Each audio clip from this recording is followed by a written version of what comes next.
In behandelcentrum Voetbroekers in Kwartenhimmen zitten 64 jongeren die psychische en gedragsproblemen hebben en daarom net meer thuiswijnen kunnen.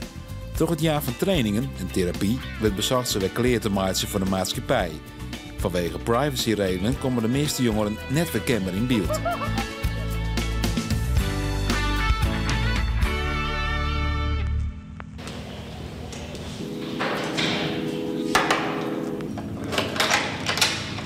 Goedemorgen Soraya, ik kan douchen.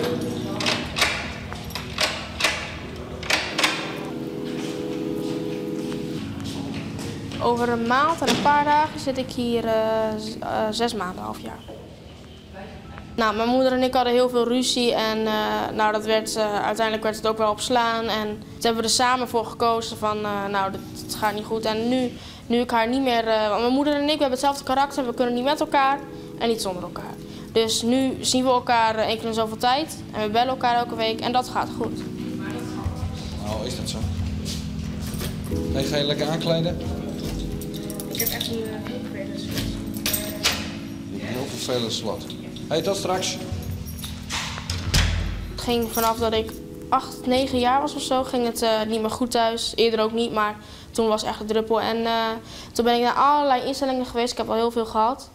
En de reden dat ik gesloten zit is door mijn agressiviteit. Ik heb ben ik wel snel en te agressief. En er zegt iemand gewoon iets wat ik op dat moment niet echt kan hebben. En dan word ik zo boos en dan in één keer sla ik of schop ik of iets. In 2007 kreeg het Jeugdhulp Friesland het congrescentrum Voetbroekers in Kwartenhimmen. Daarmee komt er lang omlet een behandelcentrum voor jongeren in Friesland. En daar is grut verlet van. Vooral omdat Friese jongeren met gedragsproblemen eerder meestentijds naar jeugdgevangenissen gestuurd waren. Het nieuwe behandelcentrum roept in Kwartenhimmen likwijls een soort weerstaan op. De manier waarop dit gaat is toch een beetje beneden de waardigheid van Nederland, denk ik mij. Waarom? Omdat Nederland eigenlijk bal staat van inspraak. En wij worden hier dus confronteren met voldongen feiten. Ik denk net dat je veiliger wordt. En dat, wie weet de vierde is ik nog net zo volle. Waarom denk je dat het net veiliger wordt? Nou, ik ben een probleem ben. En wat voor probleem, dat had ze dus net verteld.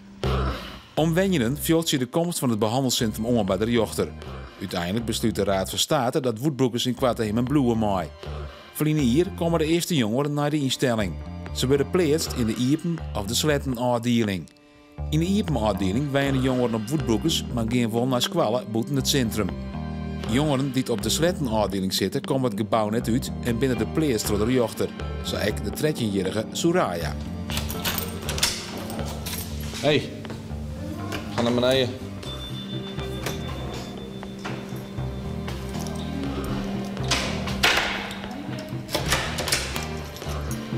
Goedemorgen.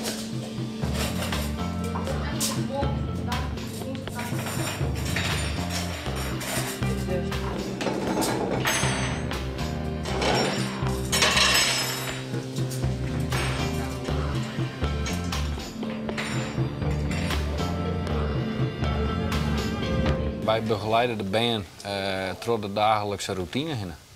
Dus wij wekken ze moes, ontbijten met ze. We zorgen dat ze hun kamertjes hebben. We zorgen dat ze op tijd kleren binnen van squallen. En dan gaan ze af naar de interne squallen hier in het gebouw. Of ze gaan buiten uit naar squallen. Gevaarlijk of zo. Alle deuren moesten dicht, maar het was uitgebreid naar het dorp en niet deze kant.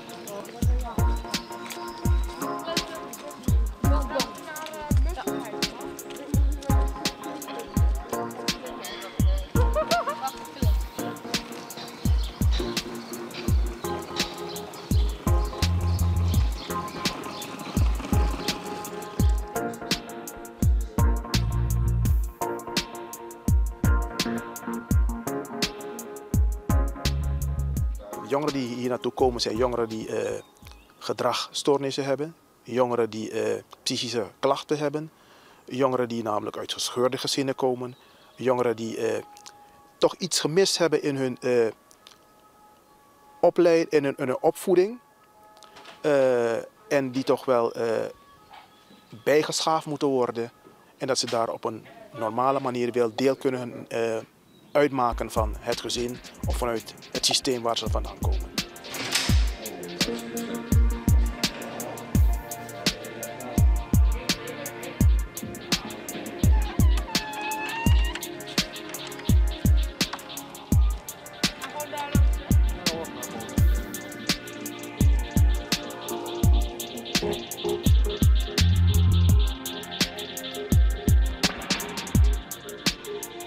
En dat klopt.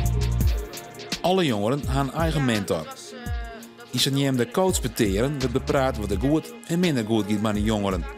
Ja, nou, ik denk dat het meeste wat ik nog moet leren, dat is wel de verantwoordelijkheid dragen voor dingen. Want ik ben vaak wel van, dan moet ik dingen af hebben, verlof, evaluaties, dat soort dingen. En ik stel heel veel dingen uit. En eigenlijk, ik laat altijd alles voor me doen. En het is We hebben de eerste 6 weken hebben als de jongeren hier binnenkomen een observatieperiode. En in die periode stellen wij samen met het team een observatieplan samen. En onderhand daarvan krijgt de jongeren leerdoelen mee die er bij Hellimaat eigenlijk hier binnen zien behandeling. Nou, weet je wat het is? Ik kan het niet echt uitleggen, maar ik merk wel dat er vooruitgang is. In bepaalde dingen, wat dat gewoon steeds beter gaat. En dat is niet eens bewust met therapieën of dat soort dingen. Maar het gaat ook gewoon in het dagelijks leven, leer ik steeds meer erbij. En daar kan ik niet echt voor woorden, denk ik. Maar er zijn een aantal dingen waar ik erg vooruit ben gegaan. Dat kan begeleiding ook wel, die ziet dat ook. Kan je iets noemen waar je van zegt van nou, in die 6 maanden... Ik had eerst af en toe echt een vreselijk arrogante houding. En kon ik mensen niet eens normaal aankijken. En dat is tegenwoordig is dat heel veel vooruit gegaan. Ik heb het er laatst nog over bij mijn mentor. We hebben straks behandelplanbespreking. Je wist dat je moeder er niet bij was en dat je voogd er niet bij was. Hè? Dus we zitten met een klein groepje, jij, ik, de behandelverantwoordelijke en Rijn, de ambulant medewerker, die zitten erbij. Ik heb een verslag geschreven uit de rapportages die ik heb gezien en hoe ik jou heb meegemaakt op de groep. En van daaruit komt mijn verslag. En daar mag je natuurlijk op een aanmerking op hebben. En daar gaan we straks daar even over babbelen. Ik ben een probleem voor ze, ik ben een probleem voor ze, ik ben een probleem voor ze, ik ben een probleem voor ze, ik ben een probleem voor ze, ik ben een probleem voor ze, ik ben een probleem voor ze, ik ben een probleem voor ze. De meeste van ze zijn nog steeds binnen in een jeugdinrichting of een volwassen. Ik heb een opleiding activiteitenbegeleiding die heel lang liep. Ergens in 94 heb ik dat afsluiten. En ik woe altijd al mooi meesken ontwerk. En meesken is natuurlijk heel breed. En jeugd lieken mij wel wat. Dus ik ben daar eigenlijk inrollen naar mijn defensietijd. En ik ben bij de jeugd begonnen. Ik heb een aantal sluiteninrichtingen ontwerp geweest. En nou, het bedrijfsveer is eigenlijk iets dwangkennen van de band die moeilijkheden hebben om het zelf op orde te krijgen. Dus die band te helpen naar een betere en mooiere toekomst.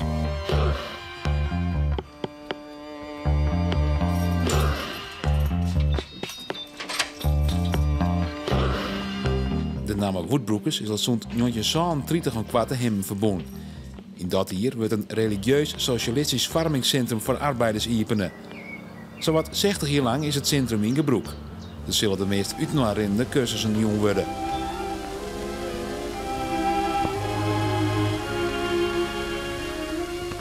In Korte Hemmen komen de onderwijzers samen. Hier worden gezamenlijk de vraagstukken besproken die verband houden met de vernieuwing van het onderwijs in deze tijd.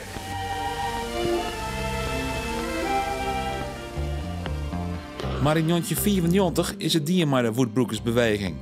Het gebouw wordt verkocht en het zal een hotel en congrescentrum worden. Martin van Alphen krijgt er in die jaren een baan als kok. En werkt het ook nog in kwarte hemmen. Maar had zo'n hier wel maar een heel oor publiek te krijgen. Jongeren die het stage erin in de keuken. Je vingers, hè? Je leert de jeugd wat. En dan zie je toch iets van je vak terug. Zie je, en dat vind ik mooi. En dan, ja, ze zijn ook wel dankbaar hoor, de jeugd dan. En je merkt ook sommigen, dan zeg je, ja, nou, snijden ze hebben het vorige week gedaan. Nou, dan snijden ze het en ja, dan moet je ook een complimentje geven dat het goed is. En dat is heel belangrijk.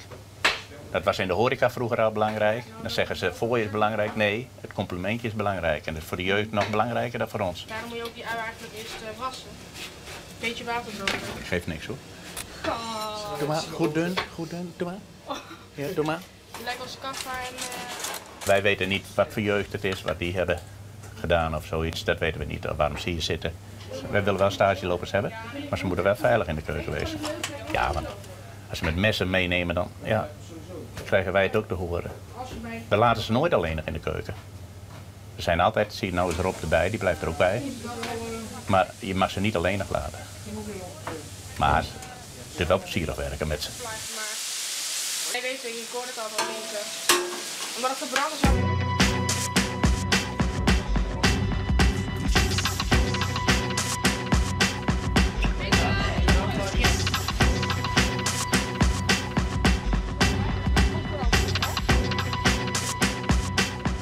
We hebben natuurlijk wel te maken met jongeren die agressief zijn.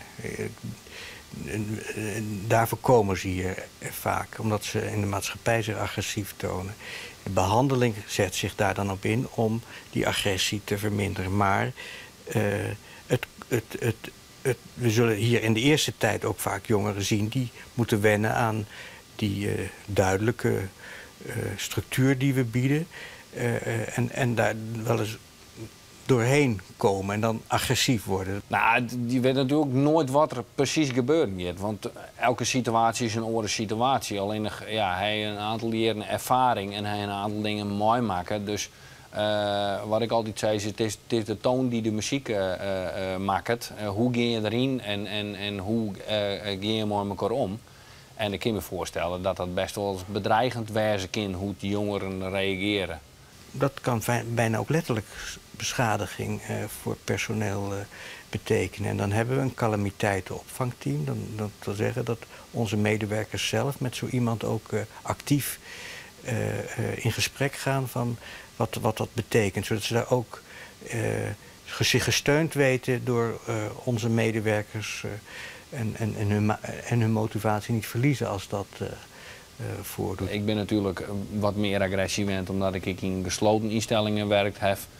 En dus ik ging daar wat makkelijker mee om. Ik kan me heel goed voorstellen dat er mensen die hier komen en nog geen ervaring met de doelgroep hebben, daar best wel zin onder in. En dan moet ik zeggen dat het geweld hier in de instelling mij 100% mooi valt. Ik maak je net een hoop fysiek geweld mooi, verbaal geweld. Natuurlijk wordt er school lelijk binnen. En er wordt wel eens maar een doorslaan en dat gebeurt wel, maar het ben ik ben en ik heb zelf ik ben dus die schelen ik wel een keer dat ze het ergens net meer is binnen. Dus ik probeer ze wel zo vol mogelijk als normaal ben te behandelen.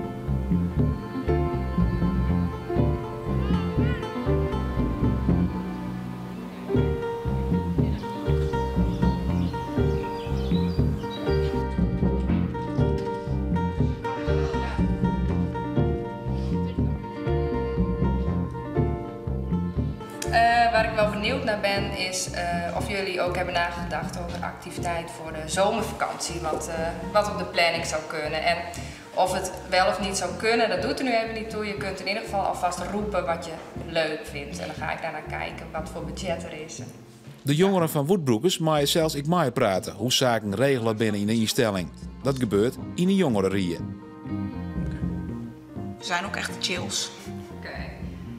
Zo'n jongerenraad gaat er eigenlijk over om de bejegening, de behandeling, het welbevinden binnen de organisatie ook met de jongeren te bespreken.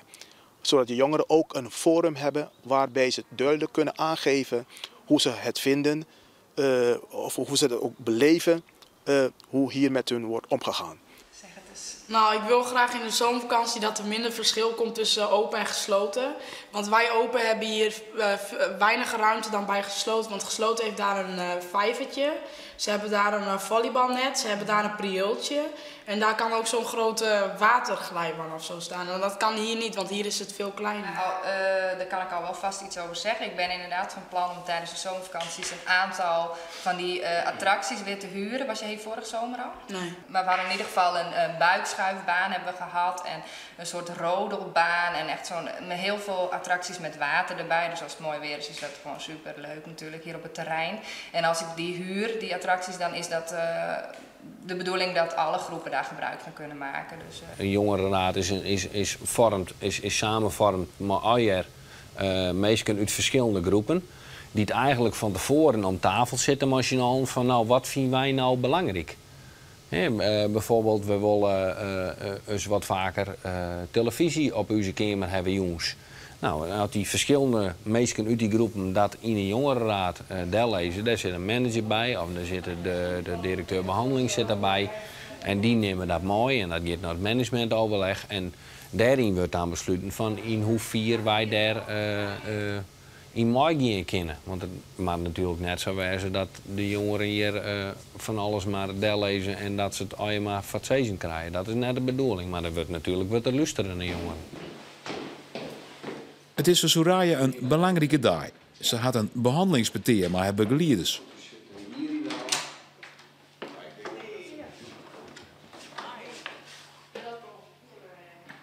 Soraya, je behandelplanbespreking. Nou, je moeder is er niet bij, je gezinsvoogd is er ook niet bij, dus we zijn met een klein groepje. Ja. Maar goed, dat moet lukken, denk ik. Hey, hoe vind je zelf hoe het gaat? Hoe is het de afgelopen periode gegaan op de groep? Nou, ik vind het wel... eigenlijk vind ik het wel goed gaan. Er zijn natuurlijk altijd wel verbeterpuntjes, zoals verantwoordelijkheid dragen, dat soort dingen. Nou, dat is zeker voor een jongere een heel belangrijk moment, want daarin wordt de voortgang van de behandeling natuurlijk uit en tro besprutsen met ouders en squallen en ambulantbegeleider en de behandelverantwoordelijke, de groepsleiding. Daar worden alle facetten bij elkaar zetten.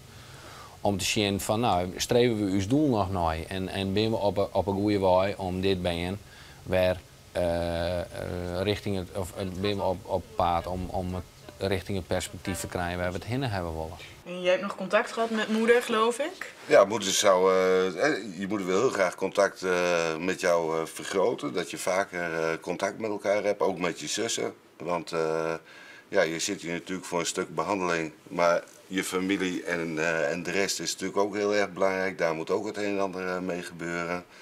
Van aangegeven is dat jouw zusje, die was eigenlijk ook wel wat angstig voor je, maar die wil ook steeds meer contact met je. Ja, dus mijn broer wou ook heel graag dat ik hem ging bellen. En dat heb ik nu afgesproken, dat ik donderdags bel ik hem. Wekelijks ga je hem bellen? Ja. Oké. Ja, en hij vond het wel jammer dat ik hem niet meer sprak en zo. En mijn zusje die spreek ik nu ook wel. Ja, eigenlijk wel elke dinsdag. En 's weekends soms. Ja. Er zijn echt wel dingen dat als sommige dingen die ze zeggen, daar ben ik het niet mee eens, dan zeg ik dat ook wel. Het is niet zo dat ik denk van, zij zeggen het, dus zal wel goed zijn. Is het ook moeilijk om steeds maar over jezelf te spreken? Heb je daar moeite mee? Of? Nee, ik ben meestal wel een vrij open persoon. Dat is niet echt, nee, valt wel mee. Maar je zou kunnen denken van, dan weer een behandeling, dan weer een therapie. Is dat altijd?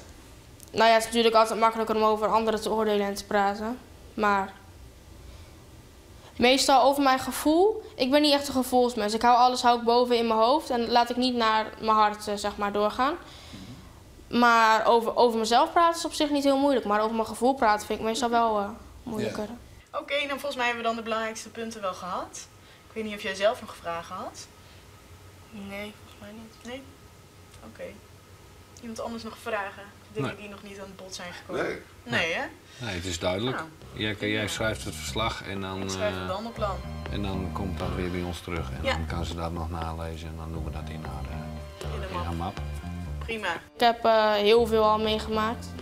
Echt al vanaf dat ik 2, 3 jaar was, heb ik al echt heel veel meegemaakt. En ja, eigenlijk, ik zie het niet als iets vervelends. Het is natuurlijk wel vervelend, maar ik zie het ook iets als...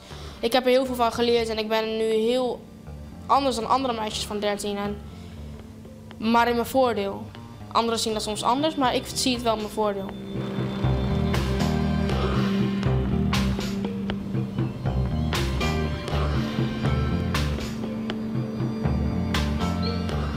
Woodbroekers is een open instelling. Er staan geen meters hege hekken omheen.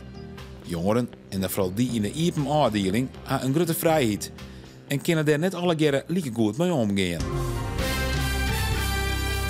Jongeren van het nieuwe behandelcentrum Woodbroekers binnen justerioen ongetroffen bij een heidebron in de bos bij Quattenhim.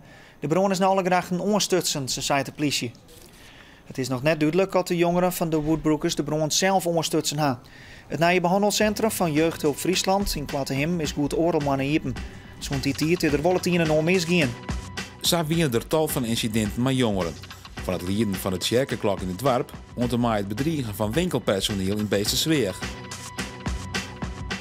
We hebben hier geen geslotenheid in die zin dat jongeren geen contact meer onderhouden met de maatschappij. Het is zelf ons doel om dat contact vast te houden en stevig ook toe te leiden dat jongeren ook zo snel mogelijk terugkeren in de maatschappij waar ze uiteindelijk ook in thuis horen.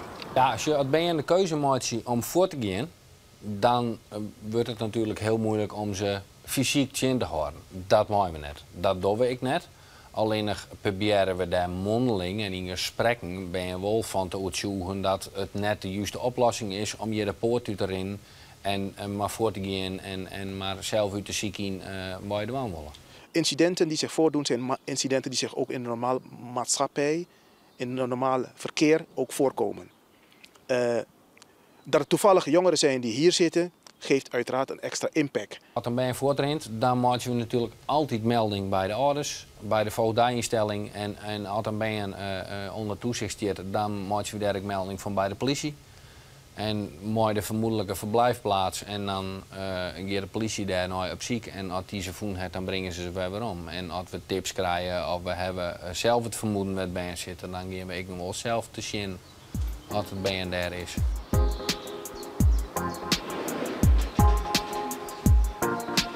Goedemiddag. Ik heb een afspraak met de school. Daar gaat het.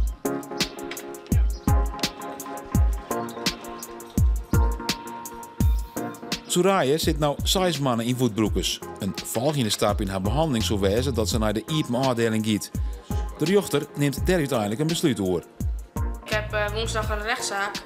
En ik ging uit van het ergste, dat is nu niet meer hoor. Maar eerst dacht ik altijd van, oh en nou krijg ik verlenging, bla bla. Maar nu denk ik wel van, ja het is misschien wel beter om verlenging te krijgen. Want ik ben nog lang niet klaar met alles. Ik denk gewoon niet dat ik het helemaal afgesloten heb hier. En dat wil ik wel, want ik wil niet te snel naar open, dat wordt niks. Hier krijg je meer hulp dan daar. Want daar heb je meer verantwoordelijkheden en dat soort dingen. Ik denk dat ik daar eerst nog maar eens mee moet oefenen. En, Dat is wel knap als je dat van jezelf kunt zeggen. ja, ik denk dat het ook wel met de tijd is gekomen dat ik gewoon steeds verstandiger ook ben geworden. Eerst, nou, alles wat ik leuk vond, dat ging ik doen. En ik denk dat het wel, omdat ik natuurlijk ook ouder word, en dat ik er dan wel meer over na ga denken, wat is goed voor mij en wat vind ik leuk.